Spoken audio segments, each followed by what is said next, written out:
राष्ट्रीय पातळीवर आणि महाराष्ट्राच्या पातळीवर देखील हा संप मागे घेण्याचं आवाहन करण्यात आलं, किंबहुना महाराष्ट्रात हा संप मागे घेतला जाईल असं चित्र देखील दिसतंय।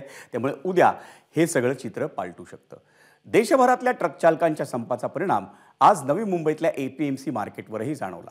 परराज्यांमधून भाजीपाल्याच्या गाड्या कमी आल्यानं भाजीपाल्याची आवक घटली, त्यामुळे भाजीपाल्याच्या दरात 20 ते 25% वाढ झाली। परिणामी त्याचा फटका सर्वसामान्य नागरिकांना बसला। परराज्यातून महाराष्ट्रात दररोज 400 ते 450 भाजीपाल्याच्या गाड्यांची आवक होत असते, परंतु रोजच्या तुलनेत आज 100 ते 150 गाड्यांची आवक कमी झाली। केंद्र सरकारने बनवलेल्या कायद्याच्या विरोधामध्ये वाहतूकदार संघटना आक्रमक झालेली आहे आणि संप पुकारण्यामुळे याचा मोठा परिणाम हा जनजीवन विस्कळीत होण्यामध्ये झालेला आहे। मी सध्या नवी मुंबईच्या एपीएमसी मार्केटमध्ये आहे आणि याच भाजीपाला मार्केटमध्ये मोठ्या प्रमाणामध्ये महाराष्ट्रातनं आणि आजूबाजूच्या राज्यातनं देशभरातनं भाजीपाल्याची आवक होत असते आणि संपाचा फटका बसल्यामुळे एपीएमसी मार्केटमध्ये आवक घटलेली आहे।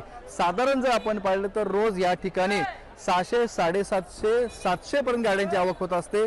मात्र संपामुळे आहे ते ही आवक घटलेली आहे आणि गुजरात, राजस्थान, केरळ, कर्नाटक, मध्य प्रदेश हे आजूबाजूची जी राज्यात या राज्यातनं आहेत ते गाड्या कमी आलेल्या आहेत आणि त्यामुळेच या ठिकाणी आजची जर आवक पाहिली तर 500 ते 550 गाड्यांची आवक झाली आहे। त्यामुळे 150 गाड्यांची आवक कमी झालेली आहे आणि याचा परिणाम आहे तो भाजीपाल्याच्या किमतीवरती झालेला आहे आणि भाजीपाल्याच्या किमती जर आपण पाहिलं तर 20 ते 25% वाढलेले आहेत। त्यामुळे आजचा परिणाम आहे तो भाजीपाल्यावरती झालेला आहे आणि संप जर असाच कायम राहिला, विस्कळीत जर राहिला तर मात्र पुढील 2-3 दिवसांमध्ये भाजीपाल्याचे दर हे गगनाला भिडल्याशिवाय राहणार नाहीत।